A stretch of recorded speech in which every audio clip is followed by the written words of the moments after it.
For nearly 2 decades, she was the smiling face that greeted millions every single morning, building a massive empire on a simple two-word catchphrase, "Be kind."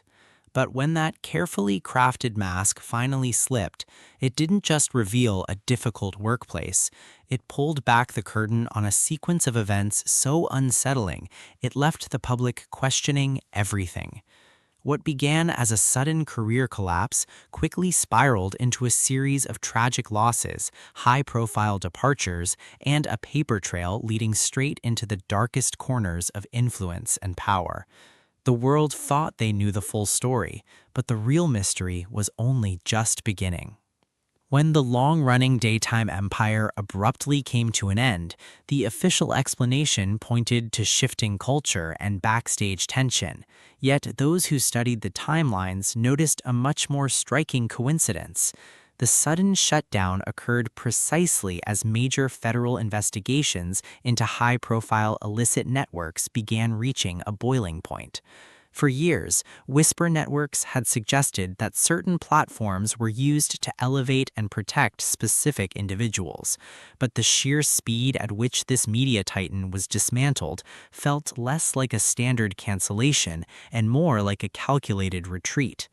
The suspicion deepened significantly just 4 months later when a tragic event shocked the entertainment world. A prominent figure closely linked to the former host, someone who had been a deeply personal part of her past, lost her life in a violent, highly publicized vehicle accident. Almost immediately, anomalies in the official reports began circulating online. Aerial footage of the rescue seemed to show a conscious struggle, completely contradicting the subsequent medical findings of immediate insensibility. Rumors quickly intensified that she had been working on a groundbreaking exposé detailing international exploitation networks, raising immediate questions about whether her untimely end was purely accidental. Before the public could even process the weight of that loss, a second tragedy struck the very same inner circle. Just a few months later, the beloved co-producer and musical director of the daytime show was found dead under deeply distressing circumstances. Those close to the situation revealed that he had taken deliberate steps to disconnect from the world before his passing, leaving behind a message that alluded to hidden burdens and intense past challenges. Observers couldn't help but notice the pattern. Within less than a year of the show's termination, two of the people closest to the operation, who possessed intimate knowledge of its inner workings, were completely gone.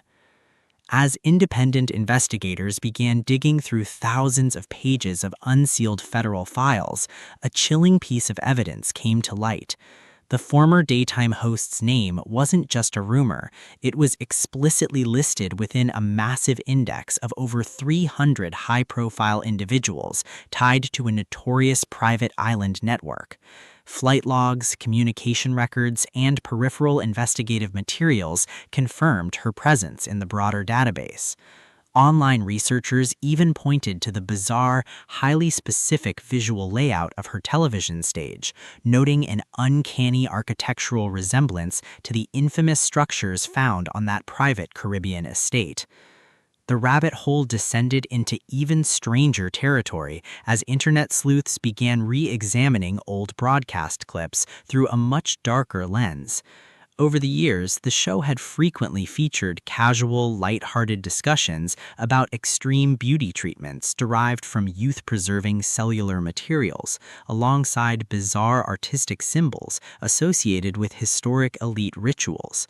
While mainstream audiences originally dismissed these moments as quirky Hollywood eccentricities, alternative theorists began connecting them to newly leaked emails containing highly unusual coded language regarding specialized diets and underground medical facilities, suggesting a culture that transcended mere wealth and entered the realm of the truly bizarre. Meanwhile, the central figure convicted of operating that illicit network continues to project an unsettling amount of influence from behind bars. Reports surfaced from correctional facilities indicating that inmates who spoke out about her receiving special treatment were swiftly isolated and reprimanded by administration. This persistent level of protection suggests that the network itself remains heavily active and fiercely defended, ensuring that anyone capable of exposing the full extent of the operation and the true identities of the prominent figures who frequented it is effectively kept silent. The final act of this unsettling saga unfolded with a sudden, permanent departure. Following a major shift in the political landscape and the promised release of a highly anticipated financial client list, the former host and her spouse abruptly liquidated their properties and fled the country for rural England, vowing never to return. While public statements cited political disagreement as the primary motivation, critics and investigators suspect a far more urgent catalyst. When a lifetime of influence begins to crumble and the protective shields of the elite start to fracture, sometimes the only option left is to vanish entirely before the final truth is revealed.